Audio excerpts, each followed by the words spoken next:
Hello YouTube, magandang gabi sa inyo mga pre. Ito kay Mr. Pantas. Mayroong Trivia lang guys, itong Biringan City sa Samar daw to.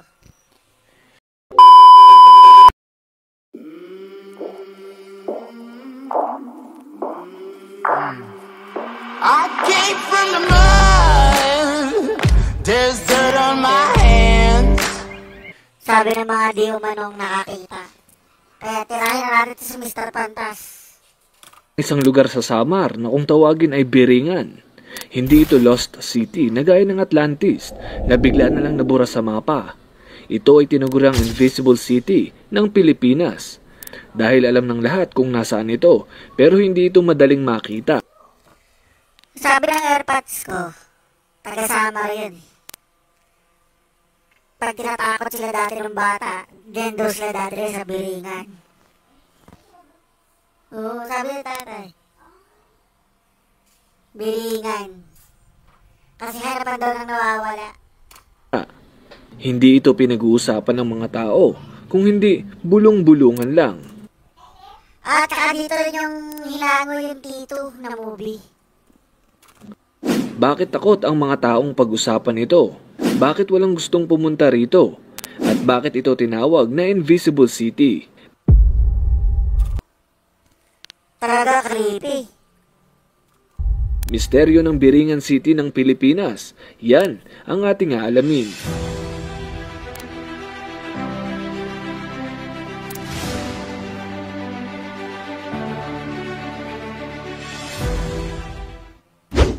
Disclaimer muna tayo mga kapantas. Ang kwento ng Biringan ay isa sa mga urban legend ng Pilipinas. Ibig sabihin, maraming tao ang kayang magpatotoo nito, pero hindi katanggap-tanggap ang kanilang paliwanag kapag pinag-usapan natin ng siyensya. Well, hindi naman lahat ay kayang ipaliwanag ng siyensya, kaya tuloy tayo sa video. Tama nga naman, hindi naman lahat kaya ipaliwanag ng science. Ang Biringan City ay matatagpuan di umano sa probinsya ng Samar, kung saan matatagpuan ang mga dinarayong resort, mga nagagandahang kuweba at mga nakaka-relax na ilog at mga talon. Talagang dinarayo ang probinsyang ito kapag pinag-usapan natin ng turismo, pero sa likod nito ay may isang lugar na di umano ay iniiwasan ng marami. Ito ay ang Biringan City. Sinabi sa kwento na ang mga espesyal lamang ang naiimbitahang pumunta rito. Kung ikaw ay normal na mamamayan lamang, ay napakalabong makita mo ito gamit ang sarili mong mga mata. Pero paano nga ba malaman kung sino ang mga kwalipikado sa sinasabi nilang espesyal? Wala ni isa ang nakakaalam dahil depende raw ito sa panlasa ng mga orihinal na taga rito. Sana all special. Muhugot na naman si Mr. Pantas. Mayaman daw ang mga residente Yan na, kamukha ni Chooks TV ah. rito, pero sila ay mga engkanto. Biringan is a fantasy place. There will be many claims. Alam mo, ang nagtataka lang ako, everybody's scared to go there. Kung totoo nga man na dami pagkain, overflowing, sasakyan, aircon, lahat magaganda. Maganda nga, engkanto naman. Sino pupunta dyan? Ba't walang gusto pumunta doon? Ba't natatakot sila? At kung titignan natin ang mapa, ay pinaniniwalaang nasa kalagitnaan ito ng Calbayog at Catarman sa Northern Samar. Calbayog at Catarman. Pero walang makapagturo kung nasaan ba ito eksaktong naroroon. Ang iba naman ay alam kung nasaan ito, pero natatakot silang ituro ang eksaktong lokasyon dahil maaari daw di umano na may mangyari sa kanilang hindi ka nais-nais. Ingat na lang kayo doon pagpunta niyo doon. Pag may nakita kayo doon, huwag na lang kayo maingay.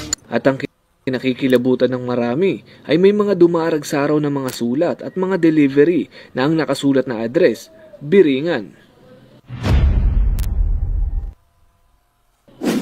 Ang mga sulat na ito ay naiipon lang daw di umano sa post office dahil maging ang mga nagdi-deliver daw nito ay naliligaw sa paghahanap ng mga address na ito. Sinabing kada 8 buwan hanggang 1 taon ay may nagpapadala sa lugar na ito. Hindi ito gaya ng Lazada o Shopee na cash on delivery. Ang mga furnitures, appliances, fully paid na. Isang kumpanya pa nga na tinatawag na Kia Motors ang laman ng dyaryo at tabloid noon dahil may isang tao raw di umano ang bumili ng isang sasakyan na residente daw ng Biringan City. Pero nang i-deliver na nila ito ay hindi na nila makita ang taong umorder nito. Laking gulat ng kumpanya nang malaman nilang hindi pala lehitimo ang nasabing address. Ang ilan sa mga package ay galing daw sa ibang bansa, ang iba naman ay galing sa Manila at Cebu. Pero bigo silang ipadala ang mga ito.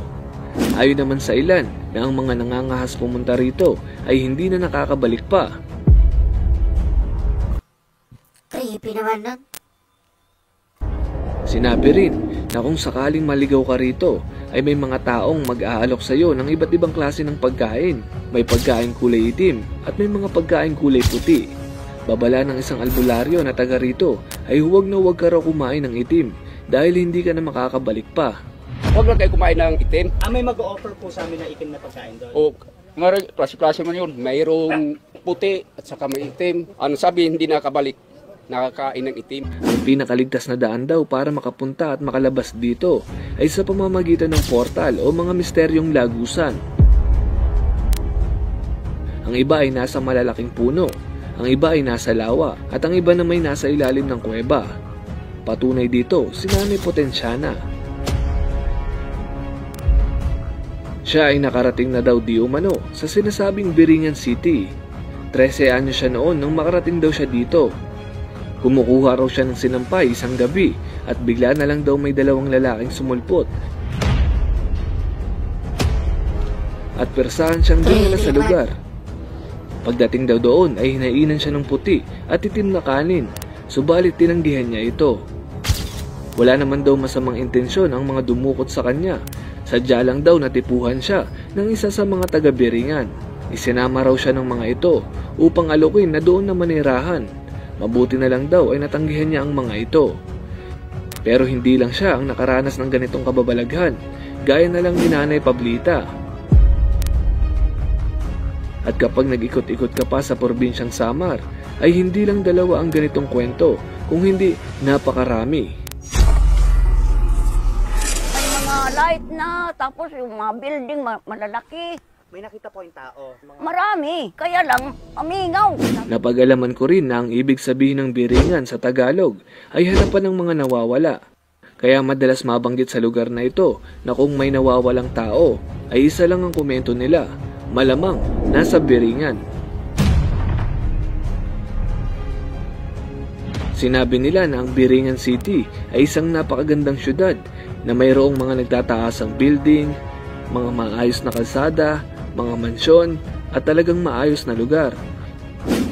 Hindi pa dyan nagtatapos mga kapantas, isang kwento pa ang ikakagulat nyo. Mayroon daw isang barko di umano ay may laman ng iba't ibang kargumento, mga gamit sa bahay at mga materyales. Sinabi sa kwento na nakapag-deliver daw sila sa Biringan City mga bandang 7:00 ng gabi. Ang mga gusali daw ay naglalakihan, mukhang mayayaman ang mga tao, at talagang welcome na welcome daw sila sa lugar na ito dahil halos lahat ng masalubong nila ay talagang nakangiti. Medyo creepy ang part na to, maski ako ayokong makapunta sa isang lugar na kung saan lahat ng tao ay ngingiti sa iyo. Sinabi ng mga nag-deliver ng gamit ay halos abutin sila ng madaling araw sa pagbababa at pag-aayos ng mga ito, kaya minabuti nilang dito na lang magpalipas ng gabi. Pero laking gulat nila nang pagising nila kinabukasan ay wala na ang magandang syudad. Napalitan ito ng isang kagubatan. Kasama nitong naglaho ang mga gamit na kanilang dineliver. Dali-dali naman silang umalis at bumalik sa kanilang opisina. Nang kanila itong pag-usapan ay naglabasan na ang mga kwento na noong una ay hindi pa nila alam. Sinabi sa kwento na ang mga namumuno sa lugar na ito ay mga engkanto. Dito sa Pilipinas, kapag pinag-usapan ng mga urban legend, ay napakaraming klase ng engkanto. Isa na rito ang tinatawag na shapeshifters o yung mga engkanto na kayang mag-anyong tao na akala mo talaga ay normal na tao lang at kasama natin kumain at maglakad. Maaaring nakakasalubong o nakakasama natin sa araw-araw. Sinabi ng mga taong nakatira malapit dito ay meron silang palatandaan para masabi na ang taong kausap mo ay nanggaling sa Biringan. Sila raw ay walang field room o yung parang kanal na nasa itaas ng ating labi. Kung hindi man sila taga Biringan ay maaaring taga ibang lugar na hindi natin alam kung saan. Sa ngayon ay wala pa tayong patunay o konkretong ebidensya kung totoo nga ba ang Biringan, pero iisa lang ang sigurado natin na ang mga taong nakapunta o nanggaling na rito ay iisa lang ang kanilang kwento at nagkakatugma-tugma ang mga ito. Ganon din ang mga residenteng nakatira malapit dito. Kapag pinagsama-sama natin ang kanilang kwento ay hindi nagkakalayo ang mga ito sa isa't isa. At bago tayo matapos mga kapantas ay hayaan niyong ipakita ko sa inyo ang isang video mula sa YouTube na interview daw di umano ng isang tao o engkanto na nakatira daw sa Biringan City. Nailahad sa kanyang interview na hindi sila kumukuha ng tao para patayin, saktan o ano paman. Kinukuha nila ang mga ito para alokin ng magandang buhay at pag-aralan tayo sa payapang paraan. Sila raw ay mababait at tanging kaayusan lamang ang kanilang nais sa mundong ito. Aminado sila na nagtatago sila sa ibang dimensyon pero malaya silang nakakalabas-masok sa magkabilang mundo. Nagpadala pang araw sila ng ilan sa kanilang miyembro, hindi para matuto sa eskwela, kung hindi para obserbahan tayo. Dahil dito, ay napag-alaman nilang mas mabilis ang ating oras kumpara sa kanila. Ang ilang araw sa atin ay oras lamang sa kanila, kaya naman sinabing mas matagal ang kanilang buhay. Isang dahilan daw ito kung bakit ayaw nilang pumatay ng tao. Aminado rin silang nangunguha sila ng tao upang makipag-negotiate o makipagkasundo na maniraan sa kanilang lugar para makasalamuha ang mga tulad natin. Kapalit nito ay bibigyan sila ng kayamanan at magandang buhay. Pero kung ikaw ay tatanggi, ay agad ka naman nilang ibabalik sa iyong pinanggalingan. Sinabi sa interview na hindi talaga sila nagpapalit ng anyo. Kung hindi, nagsusuot lamang sila ng mahiwagang maskara na kapag nakita sila ng tao, ay nagmumukha rin silang tao. Kung gusto nyong mapanood ng buo ang video o ang interview ito, ay ilalagay ko ang link description sa ibaba. Bago nyo Sige nga, panoorin natin yan. panoorin ay bibigyan ko muna kayo ng isang babala. Hindi lahat ng bagay na napapanood sa TV o sa YouTube ay dapat paniwalaan. Hanggat hindi nakasaad sa banal na aklat o hanggat hindi napapatunayan ng siyensya, ay hindi tayo dapat basta naniniwala. Pwera na lang kung makita talaga mismo ng iyong mga mata at mapuntahan mo gamit ang sarili mong mga paa. Kung nabitin kayo sa videong ito ay magkikita tayo ulit sa next video. Yun lamang po para sa videong ito. Uli, ako. Ayun, sige nga, papanoorin natin yan. Mr. Pantas ha, panoorin natin. Nasaan yung link mo?